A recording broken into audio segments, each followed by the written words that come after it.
Good afternoon, students. Am I audible? Students. Yes, sir. Yes.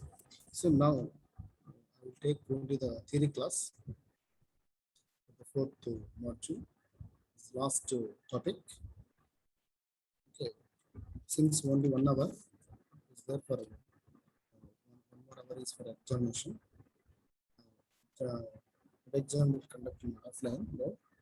So that only 1 hour. So that's why I'm going to continue the same topic, fourth module. So morning, I think we stopped here, charge storage model. So this is the simple charge storing equivalent circuit. This is the equivalent circuit is there is a capacitor in series with the diode. Okay, so this capacitor will go into charging and discharging. We'll do the charging and discharging. Charging and discharging. Yes. 1 minute.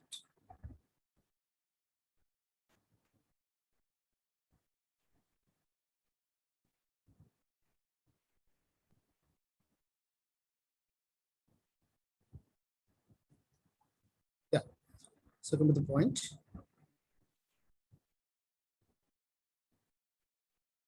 Yes. A feature of sequential circuits is facility to remember or take account of previous condition. Generally in the memory circuits, and resistors, finite state machines, we need the charge storage because the to store the some values, okay, previous values. That is the reason. So generally, the capacitor, who shows the capacitor effect? So that means a MOS transistor can show the capacitor effect. Generally, gate to channel capacitance is square CZ that you can use as the capacitor. And so this is the value of the charging hold time. So once the capacitor is fully charged, how much time the amount of the charge stored on the capacitor across the capacitor will be stay. That is called the hold time. Hold time. So the hold time is depends on the reverse current IS. Reverse current IS. Reverse current. So this reverse current is strongly depends on the temperature. These are the things we have discussed in the morning class. Okay, now.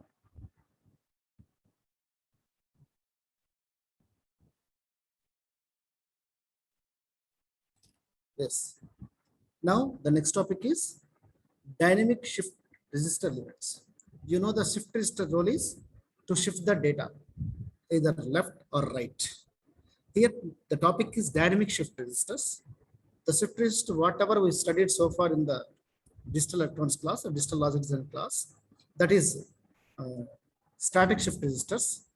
But when it comes to the dynamic shift resistors, so listen, shift resistors are two types. One is the static, one more is the dynamic.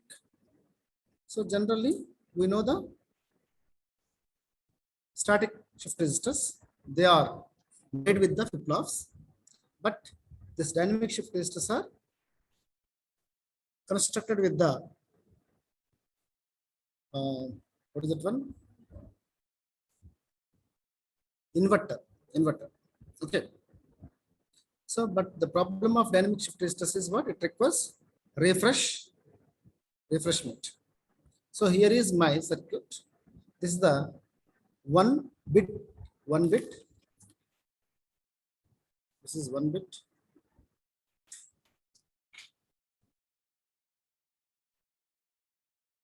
This is 1 bit.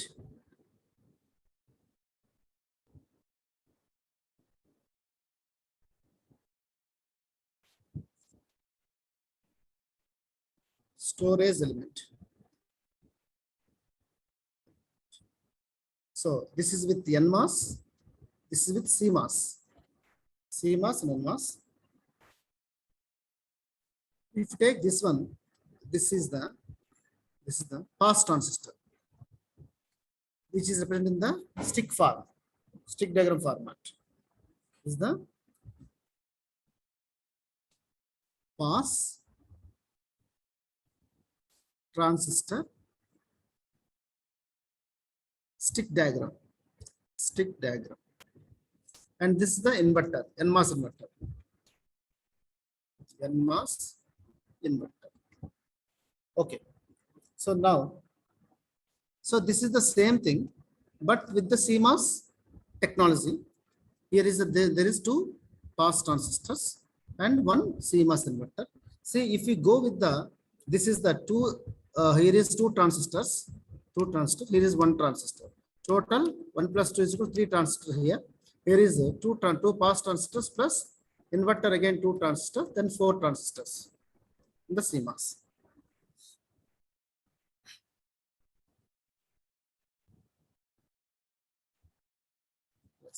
This is the, if you see the bottom picture, so this one is the stick diagram of this NMOS inverter, and this is the only NMOS inverter, and this is the stick diagram of the CMOS inverter. Okay, so stick diagrams. This is the stick diagram of the NMOS inverter. This is the stick diagram of the CMOS inverter.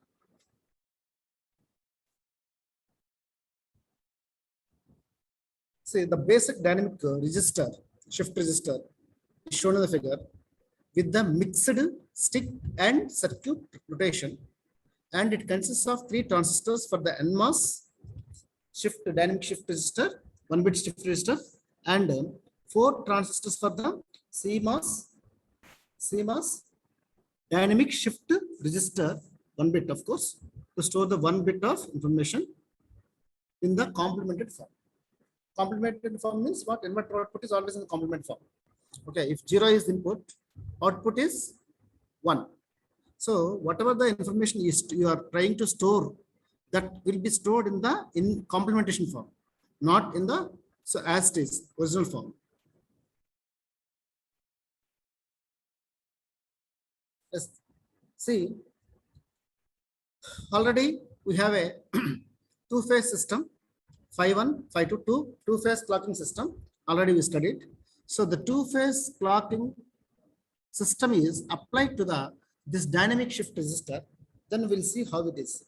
So phi 1 and phi 2 are the, so in the phi 1 and phi 2 are the non-overlapping, mutually coupled, complementary clock signals. Okay, and C1, C2, these are the capacitors of stage 1, stage 2. Okay, capacitors of stage 1, stage 2, which is found by gate to source.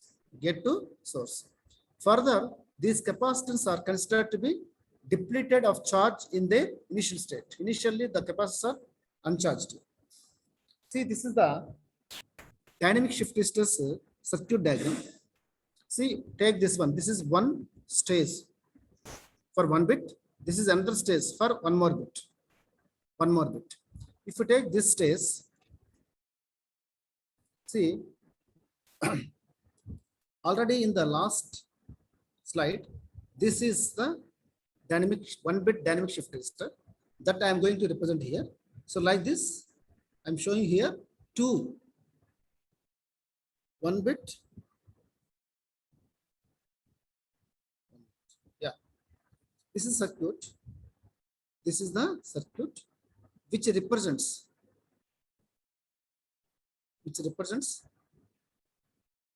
yeah, this is the stage 1 and stage 2. Stage 1 and stage 2.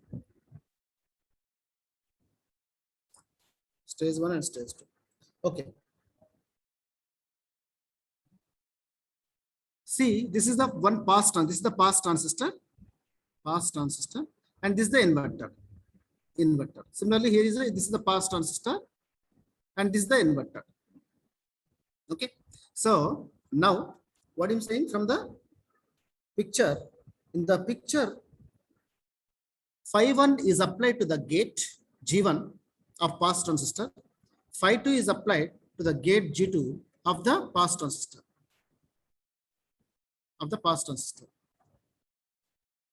Okay.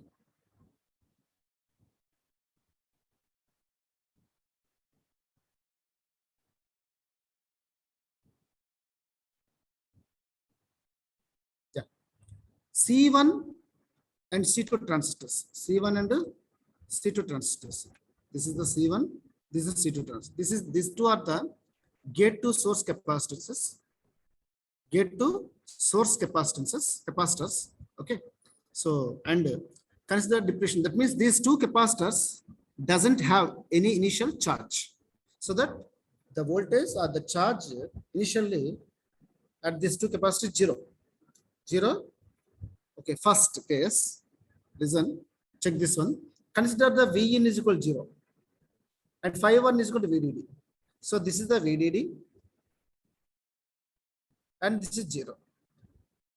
For this case, the capacitor C1. So for this case, the gate G1 is what? Non-conducting. It is in the off state. And C1 is, I think it is neither charged, okay, remains uncharged state. Okay. Now, the output of this inverter. So I think there is no connection between here. So come to this one, because this is already switch on. This transistor is switched on. Because of this potential is 0, this is off. This is off. So the total VDD will be appear at this point. So V1 is equal to VDD. Here is equal to VDD.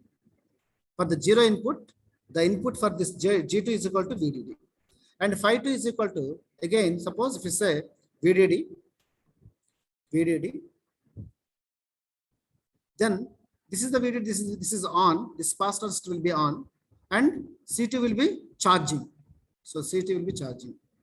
So whenever it's charging, what happened?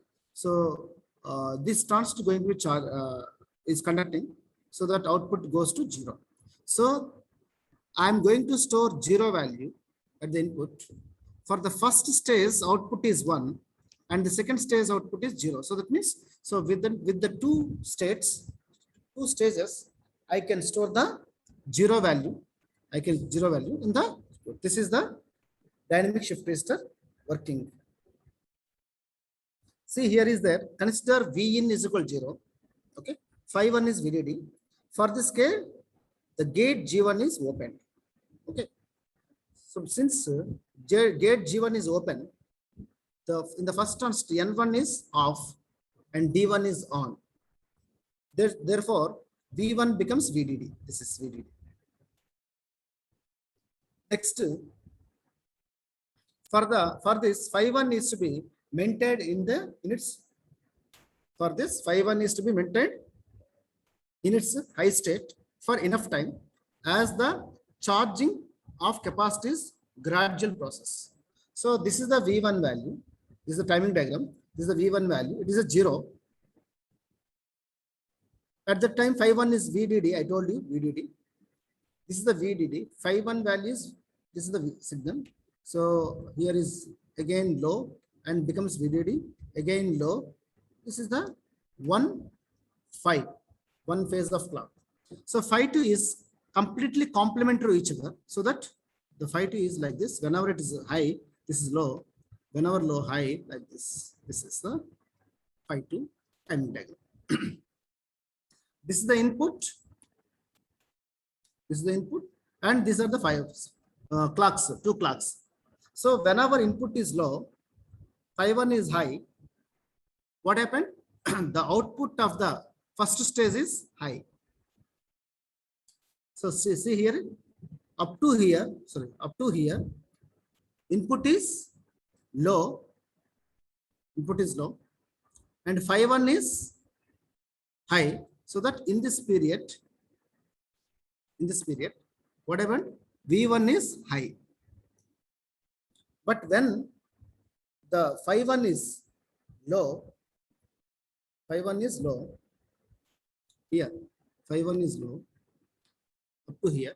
Input is also low. Input low, phi 1 low. Both are low.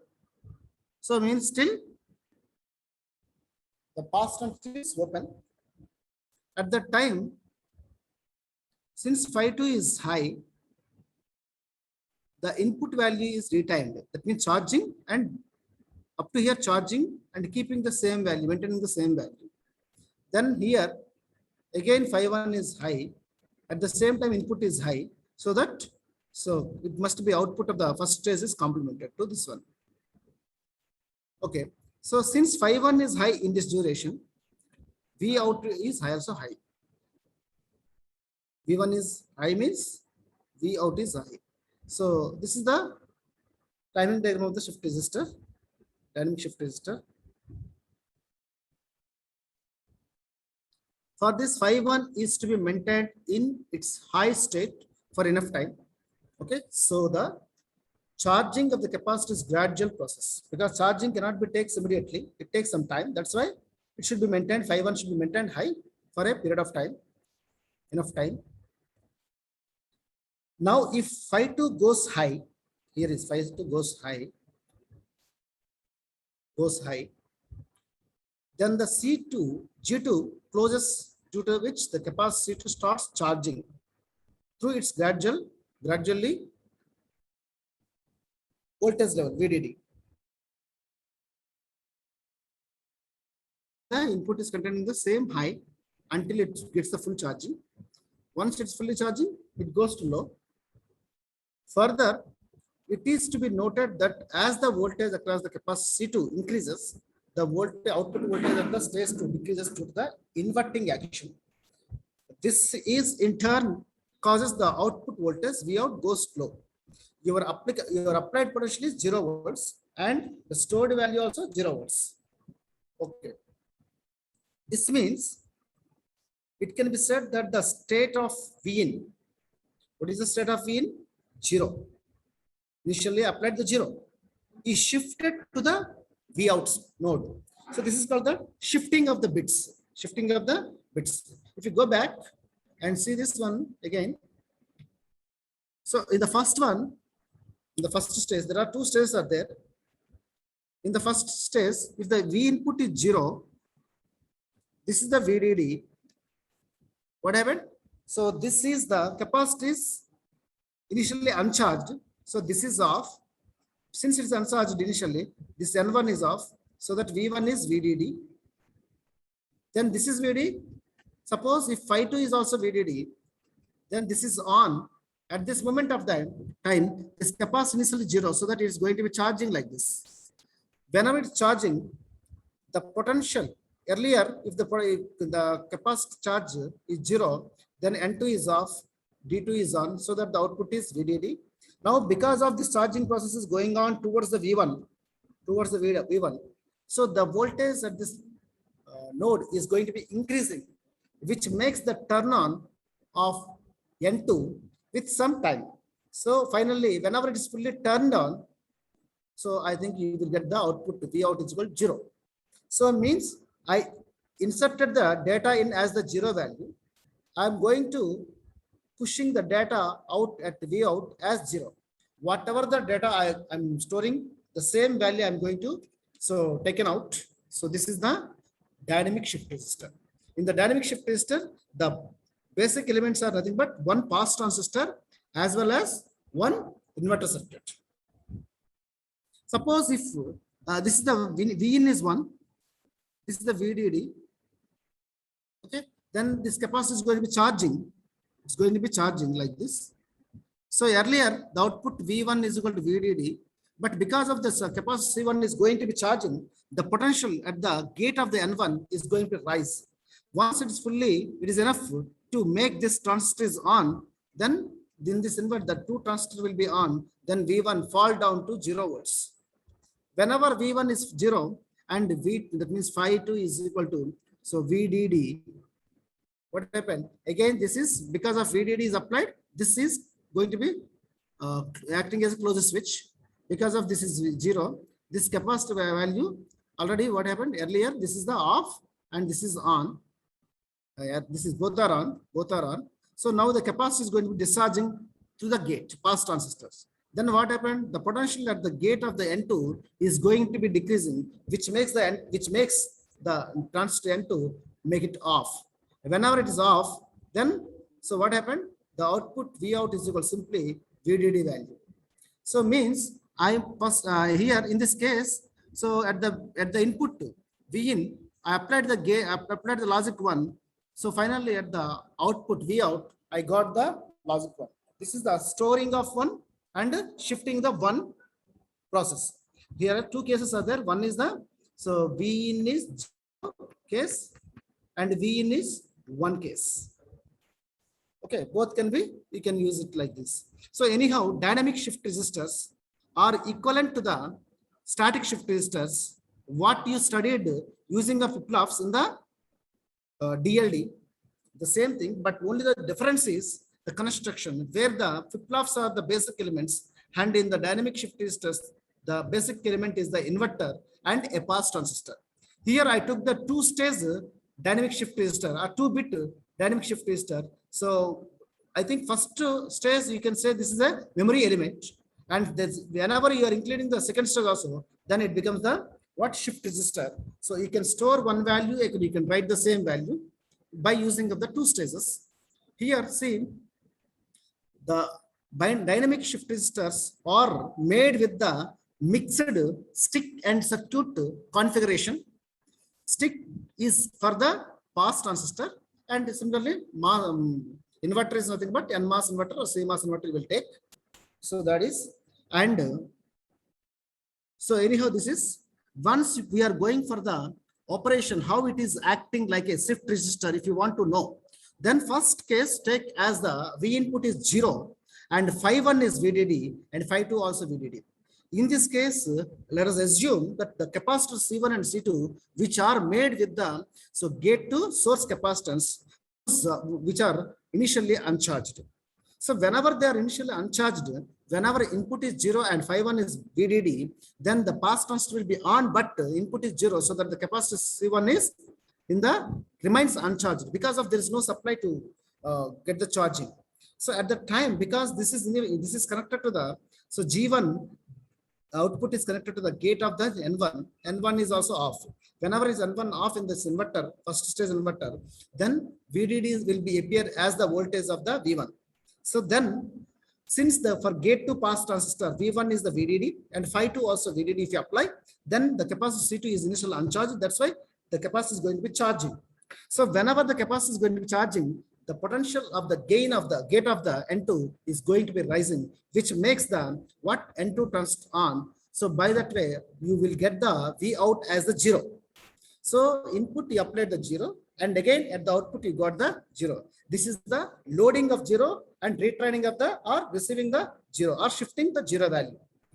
This is the one case. In another case, if V in is VDD, phi 1 is VDD, I think G1 is on and VDD is given to the capacitor, so that the capacitor is going to be charging. Whenever the capacitor is charging, so in over a period of time, the potential at the gate of the N1 is going to be rising, which makes the N1 is turn on. So whenever the N1 is completely turned on, I think V1 becomes 0. The potential of the V1, potential at the node V1 is becomes 0. So V1 is 0 and phi 2 is VDD, but G2 is on, the pass transistor is on, but one side is VDD, 0 is there, and other side capacitor is there. The capacitor is now, what happened?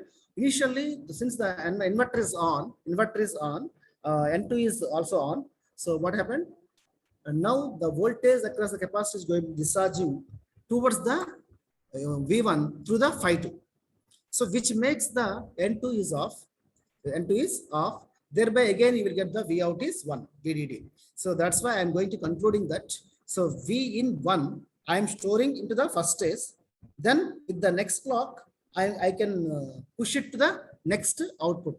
So this is the store of 0 and storing of 1, and what is that one? Shifting the 1 or shifting the 0 cases. The next one is, this is, so take this timing diagram for the problem for that circuit. V1 input voltage and phi 1 and phi 2 are the two phase clocking signals, and V1 is the output of the first stage and V out is the output of the second stage. Okay, here you can see that means whenever V1 is low, that means input voltage is low. Yeah, V1 is low. Then phi 1 is high. If the phi 1 is high, first pass transistor is on, so that 0 is capacitor C1 is going to be charging. So which makes the transistor pull down transistor, the first inverter is going to be conducting. So thereby you will get the output as 0. Okay, 0, 1 VDD. So then this will be because of this high at the VDD V1. So the output becomes low because complementation because there is one more inverter. So the input of the second inverter is high VDD, then output of the second inverter is 0. Further, it is to be noted that as the voltage across capacitor 2 increases, the output voltage at the stage 2 decreases due to the inverting action. This in turn causes the output voltage V out go to low. Hence, it can be said that the state of the V1 V in is shifted to the V out. Yeah, now 4-bit dynamic shift register.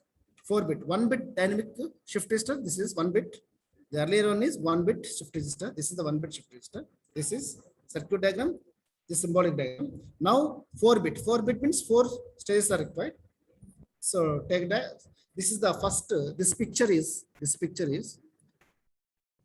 4-bit dynamic shift register with the NMOS technology. This is the 4-bit dynamic shift register with the CMOS technology. Yes, this is the bit 0 and bit 0, and this is the bit 1. This is the bit 2. This is the bit 3. So means for every bit, we need the 2 stages. So this is 2 stages, and 2 stages. For every bit of store of information, 2 circuits are required, 2 stages are required, one for the storing, one for the shifting. Similarly, if you go down, this is the bit 0, again 2 inverters are there, and here is one more bit, this is one more bit, and this is one more bit, like 4 bits. If you go with this operation, how it is working, if you go this one,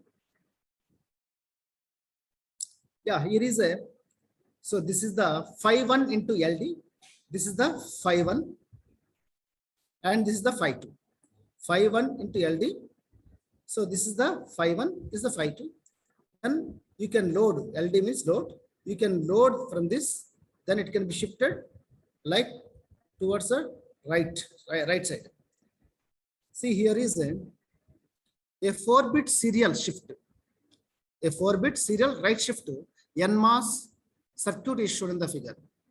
Yeah, the first circuit is 4-bit serial right shift NMOS resistor. Okay. Data bits are shifted to the input or shifted into the register when phi 1 into LD. Phi 1 is multiplied ending with the LD. So LD means I told you what? So phi 1 into LD loading is present, 1 bit being entered on each phi 1 signal. So 1 bit. So that means phi 1 dot LD. That means ending operation. Both must be 1. Then only this will be on. So whenever phi 1 dot LD is equal to 1, then the activation or the loading will be performed. So each bit is stored in the CZ1. CZ1 means, there I can say the CZ1 means first stage source to get to source capacitance is entered and then transferred, complemented into the CZ during the phi 2 stage. During the phi 1 stage, the bit will be stored in the first stage, and during the phi 2 stage, the bit will be transferred to the next stage, from the next stage to the output with the phi 2 phase. So after that, after a phi 1 followed by phi 2 signal, the stored bit is present at the output of the inverter 2. On the next phi 1, the next input bit is stored on CZ1, and simultaneously the first stored is passed on to the inverter pair 3, 4, and stored on CG3 and so on. it will be seen that the bits are thus clocked to the right among the shift register, along the shift registers on the each 5-1 followed by 5-2 sequence. Yes. Once 4 bits are stored in the 4-bit register, then the data bits are available in parallel from at the output of each inverter 2, 4, 6, 8, and also available in serial form at the output of the inverter 8. Inverter 8.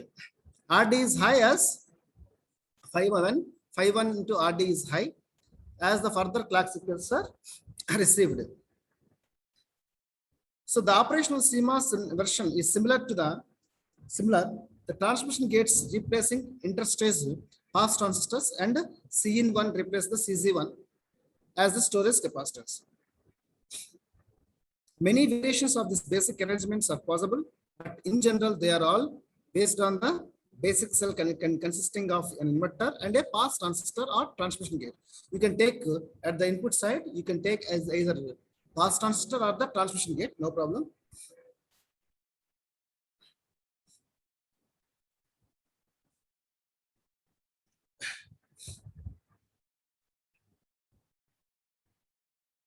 Yes. So here is a 5-1 is applied here and 5-2 is applied here. 5-1 is applied to this one here and here. 5-2 phase is applied here, here, here, and here. And this is the, so I think 5-1.LD is here, and here is also you can apply 5-1.RD. So RD means RD. This is the left direction. This is the right direction. Okay, you can use any direction. Okay, this is the one pass transistor, one inverter, one pass transistor, one more inverter. These two stages will constitute for the 1 bit. Similarly, so for the right shifting, you can imagine this is 1, 5-1 into LD is 1. Then what happened with the 5-1 phase? This 1 is loaded into the first inverter of the first phase. Okay, then with the second phase, that means phase 2, 5-2 phase, this whatever the storing bit here, that is shifted to here. This is the what? Loading and shifting of 1 bit of information. Then again do the same thing. Next bit is applied here. Then apply this one. Then again one more bit will be appear here, here. And then with the 5-2, that bit will be shifted to here. Earlier, whatever the things are there, they are shifting to here and here. So like that, the bits are shifting towards the storing and shifting towards the right. So that is the one thing. And one more thing is from the left hand side, you can take from the, you can apply the bits from the right hand side. For the left shift, you can apply the bits from the right. So this is, if you take, this is 1. Okay, so that this bit is storing here. So then with the 5-1, okay, it is coming, it will be appear here. With the 5-2, it will be appear at this point. So similarly, the bits are moving towards the left. So the same exercise we can be done with the this CMOS, using of CMOS circuit, CMOS inverters otherwise. So here is the, this is not the pass, this is the transmission gate. These are the transmission gates. This is the 4-bit dynamic shift register. So now I repeat this one. So the fourth module is over.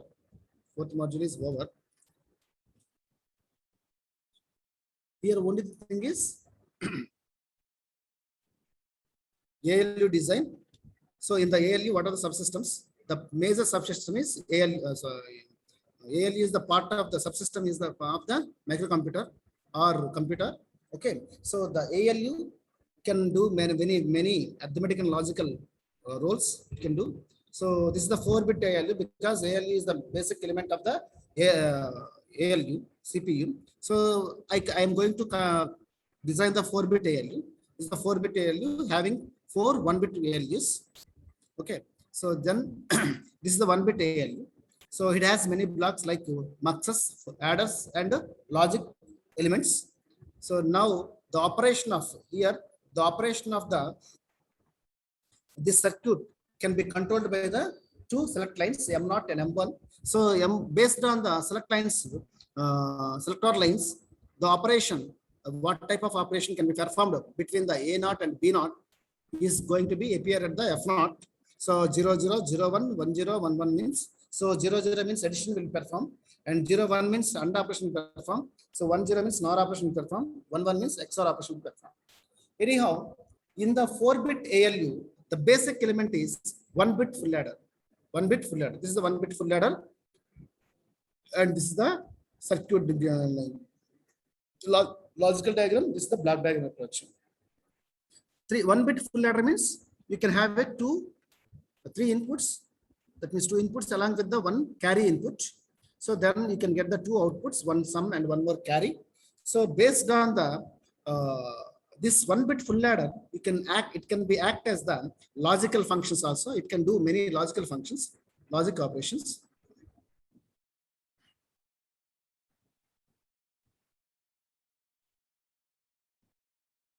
Yes. Yeah. If you see this sum and carry equations, so for XOR and XNOR operation, consider the sum equation where you can substitute 0 in place of Cin, then you will get the XOR operation between the A and B. If you substitute Cin value is 1, then you will get the XNOR operation.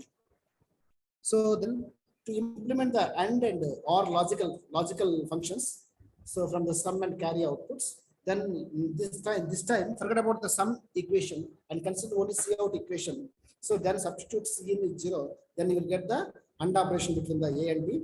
And if you consider Cin as 1, then so your carry out equation will be reduced to A plus B. It is nothing but the OR operation. So like that, using of the full adder, using of a 1-bit full adder, you can do logical operations as well as the addition, that means addition operation and subtraction operation also. This is the 4-bit ALU. So all the whatever the 1-bit ALU you are design. So we're using of multiplexes and adders and logical blocks. So that can be keep it regularity as a 4 instances. Then you can run the M0 and M1 throughout the 4 bits, 4 ALUs. Then I think you can have a 4 outputs. Okay, so the 4 outputs may be a sum of all the inputs, or it may be a difference of all the inputs, or it may be a XOR operation of all the inputs, or XNOR operation, whatever it may be. So that you can go for design of the 4-bit ALU by using of 1-bit ALU, so that 1-bit ALU becomes the subsystem of the 4-bit ALU. And later, I think already you have a 1-bit full adder. So then if you keep to copy it in 3 more times, then it becomes the 4-bit adder. So and similarly, subtractor can be implemented by using the adders. So with the passing of the B, that means negative inputs via inverters, then you can do the normal addition operation, parallel binary operation. Then you will get the subtraction operation. Then if you go to design a sequential circuits, then first and foremost, we can do the design of the 2-phase clock generator.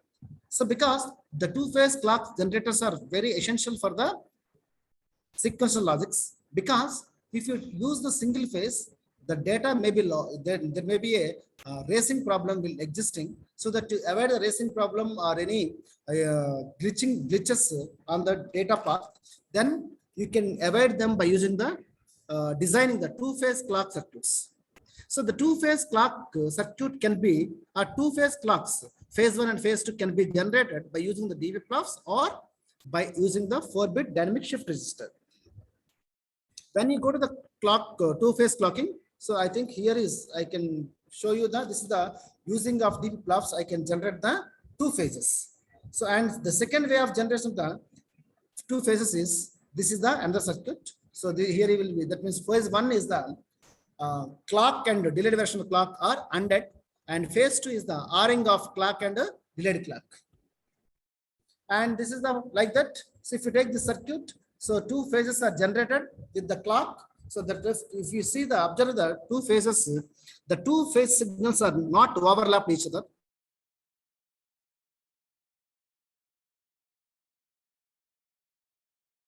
Yes, I think storage elements is important. Storage elements is important because of storage. We need to store the information, one bit or multiple bits. Generally, so in circuits, if you take the sequence circuit where the memory element is very important to store the previous values. So for that, we are going to implement the one charge storage model. The charge storage model is very simple. That one transistor along with the connected in series with a diode. So the capacitor, the capacitance square CZ is the gate to source capacitance. This capacitor is going to be charging and discharging. So in this process, once it is fully charged, how much time the charge can be keep as it is across the capacitor is depends on the amount of the leakage current is passing in the circuit. The amount of the leakage current passing in the circuit is depends on the temperature, because for every 10 degrees rise in temperature, your reverse current will be definitely it will be what happened rises or doubled. So whenever the that means reverse current doubled, your holding time will be half. So for example, for a particular temperature, so your reverse current may be 1 nanoampere. At that time, if you going to calculate the what is the whole time of the charge across the capacitor. Suppose for example, you got the x seconds, x milliseconds or x microseconds, whatever it may be units. So whenever the temperature is going to be rising from 10 degrees to the 20 degrees, so then your reverse current will be doubled. That means 2 times the earlier current. So now if you go to calculate the whole time once again, then you will get the whole time. This time is x by 2 milliseconds.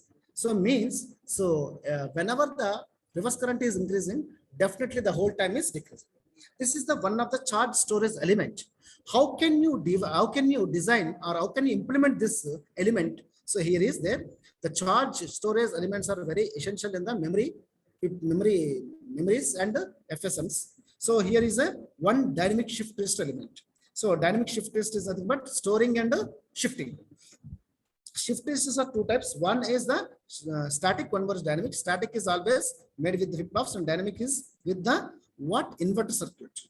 So along with a pass transistor. Here I am showing the two stages, or this is the one stage. This is one bit dynamic shift register, one bit. This is one bit. This is with the CMOS. This is with the NMOS. This is the pass transistor. And this is the transmission gate. Whose stick diagrams are shown in the picture. Nothing more. So now come to the point. Next one. This is the actual picture, actual circuit diagram of that stick, mixed stick and inverter circuit. So here you can see the operation. The stage 1 for the loading and stage 2 for the shifting. Okay, so you can assume V in is 1 and phi 1 is VDD and phi 2 is VDD. Then that means the 0 will be what shifted or loaded into the first stage output. So whenever it appear at the output, then the second stage will propagate this V1 towards the V out. So like that, V in and V out are same with some delay. That is the what storing and shifting.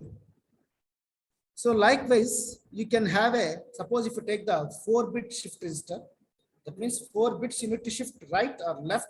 Okay. So for going to any direction, suppose if you take the two pictures here, I'm showing, one is for the NMOS 4-bit dynamic shift register and one more is CMOS 4-bit dynamic shift register. Suppose if you want to pass that information from right to left or left to right based on the control signals phi 1 LD and phi 1 RD signals are there. And here phi 1 and phi 2, two phases are useful in such a way that once phi 1 is with the phi 1, the data can be loaded into the circuit. With the phi 2, the data can be shifted to the required direction. The same thing you can observe in the CMOS also, but here is instead of pass transistor, we are using the transmission gates. Okay. And this is the operation. Yeah, what I told you. So the later one is, yeah, yes, over.